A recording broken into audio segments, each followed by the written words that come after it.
रोकर मुस्कुराने का मजा ही कुछ और है, जिंदगी में खोकर कुछ पाने का मजा ही कुछ और है। रोकर मुस्कुराने का मजा ही कुछ और है, जिंदगी में खोकर कुछ पाने का मजा ही कुछ और है। जिंदगी में हार और जीत लगी रहती है, लेकिन हार कर जीतने की मजा ही कुछ और है। चलिए आज हम आपको बताते हैं प्रश्नावली 5.1 के तीसरे नंबर क्वेश्चन के। इससे पहले वाले वीडियो में हम लोग दूसरे नंबर क्वेश्चन को देख लेते हैं जिसमें 5 प्रश्न था, और आज जो तीसरा नंबर क्वेश्चन है इसमें मात्र 4 प्रश्न और चारों एकदम लॉलीपॉप है।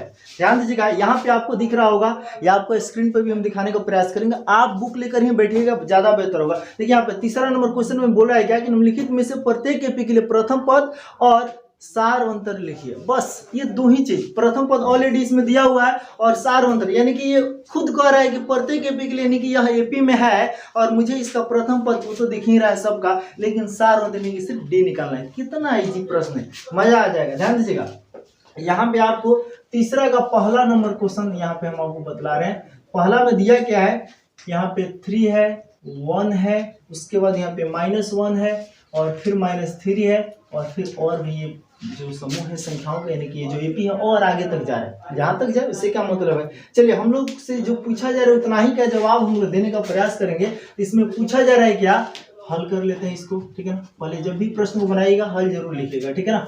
और यहाँ पे हमसे क्या दिया है, इसमें A1 का मान कितना दिया है बाबू 3, A2 का मान कितना दिया है 1, A3 का मान कितना दिया है -1 और A4 का मान कितना दिया है -3। और हमसे पूछा जा रहा है A1 बराबर व्हाट। ये तो खुद ही दिया हुआ है, लेकिन फिर भी जो पूछा उसे हम लोग लिख देते हैं। A1 बराबर व्हाट यानी प्रथम पद और D बराबर व्हाट। ये दो चीज हमें दिया पूछ रहा है हमसे, ठीक है। तो A1 का मान तो ऐसे ही दिख रहा है, वो तो लिख ही देंगे। तो आराम से क्या लिख देते हैं, यहाँ पे A1 बराबर 3 हो गया और D बराबर हमसे पूछा जा रहा था। हम आपको बार बार एक बात बताएं कि जब भी हम लोग D निकालेंगे ना, सार अंतर निकालेंगे, तो बाद वाला पद में से ठीक उसके पहले वाला, अब पहिलका में से क्या घटाइएगा, तो पहले पद को छोड़ करके काम किया जाता है। यानी कि हम दूसरा में से पहला घटाएंगे, तीसरा में से दूसरा को, चौथा में से तीसरा को, पांचवा में से चौथा को, इसी तरह से, यानी कि बाद वाला में से उसके ठीक पहले वाले पद को घटाते हैं। तो हमें डी चाहिए, तो डी निकालेंगे, क्या करेंगे A2 - A1 कर लेंगे, तो क्या होगा बाबू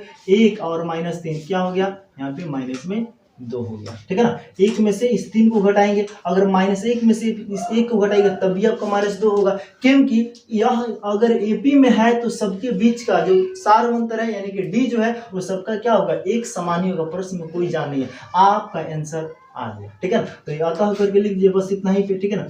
हाँ, अगर ये कहता कि जांच कीजिए कि यह एपी में है कि नहीं है, तो हम क्या करते हैं, सबके बीच देख लेते हैं भाई। यहाँ पे अगर A2 में -A1 की है तो -2 आया, A3 में से A2 को घटाया तो उसमें देखते हैं कितना आता है, A4 में से इसको घटाएंगे देखते हैं कितना आता है। कहीं अगर अलग अलग आ जाएगा तो वह एपी में नहीं कहलाएगा। तो इसमें बोल ही दिया है कि यह प्रत्येक एपी का, यानी कि यह ऑलरेडी एपी में है। अतः करके लिख देंगे, अतः A1 बराबर 3 और D बराबर -2, और यही आपका क्या हो जाएगा, आंसर हो जाएगा। इसमें कुछ है, कुछ नहीं, ठीक है।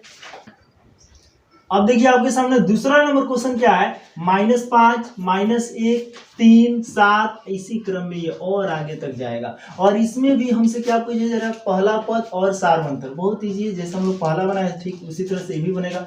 A1 का मान तो ऑलरेडी दे ही दिया है, कितना है वो -5, और हम D निकालने का प्रयास करेंगे तो A2 - A1। ये जिंदगी में कभी आप मत भूलिएगा, बाद वालों में से ठीक पहले वाला पद नहीं घटाइए, आपका सार अंतर निकल जाएगा, ठीक है ना। लेकिन किसी किसी एपी को जांचने के लिए आप लोग सब में से जरूर ऐसा काम कीजिएगा, ठीक है ना, तब पता चलेगा। इसके बाद वाला प्रश्न जो हमारा चौथा नंबर है, उसको अगर हम लोग बनाएंगे, उसमें ढेर सारा प्रश्न है, लगभग 15 के आसपास है, ठीक है ना। उसके लिए एक अलग वीडियो बना देंगे, और ये बहुत छोटा वीडियो बन रहा है, ठीक है। A2 - A1 करेंगे, A2 का मान क्या है वो -1 और फिर यहाँ माइनस, और A1 का मान कितना है, और तरीके खूब ध्यान से बनाइएगा, ठीक है ना बाबू। ये माइनस इसमें है और A1 जो है ऑलरेडी पहले से यह -5 है, ध्यान रखिएगा। बहुत ज्यादा मिस्टेक होगा यहाँ पे बाबू, गलती मत कीजिएगा।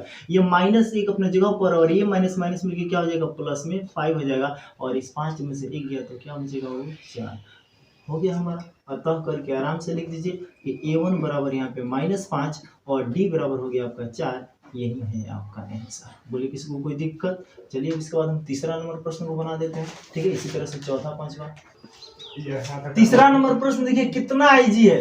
ये बटन दे दे तो नाराज मत होइएगा, ठीक है ना, आप भारी मत समझिए, ये भी बहुत ही इजी क्वेश्चन है, ठीक है ना। आपको क्या करना है, इसमें भिन्न का घटाव बना लेना है। यहाँ पे हमारा ऑलरेडी पहले से a1 का मान 1/3 दिया है, ये तो हमारा पहले ही आंसर हो गया।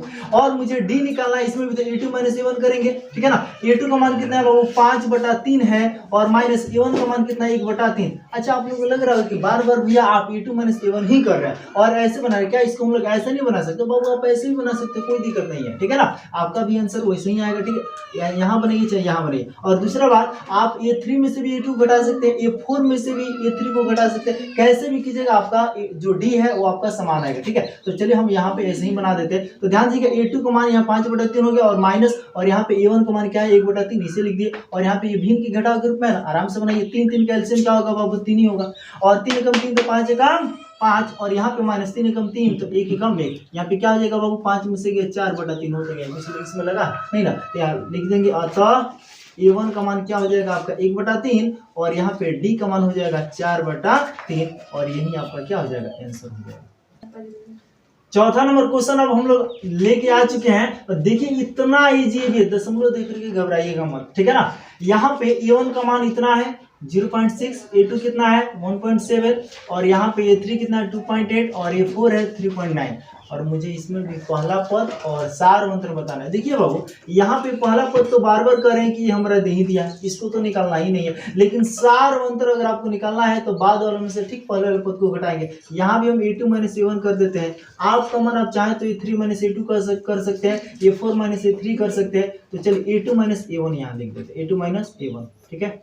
a2 का मान कितना है 1.7 और a1 का मान कितना है 0.6, ठीक है ना। जब इसको घटाएंगे, अब आप लोग सोच रहे हैं कैसे घटाएंगे इसको, बाबू आपको दशमलव का घटाव तो आता ही है ना, घटाइए, दशमलव के सामने दशमलव, बार बार कहते हैं जब भी दशमलव का जोड़ घटाव बनेगा दशमलव के सामने दशमलव होना चाहिए, ठीक है ना। चलिए 7 में से 6 गया 1, यहाँ दशमलव दीजिएगा, 1 में से 0 गया 1, कितना होगा बाबू 1.1, 1.1 बस हो गया। और इसमें कुछ लगा थोड़े, आपका आंसर यहाँ पे तैयार हो चुका है। अतः a1 का मान आपका 0.6 हो गया और यहाँ पे d जो है हमारा कितना आ गया बाबू, d का जो मान है वो हमारा हो गया 1.1, यही तो आपका आंसर है, ठीक है।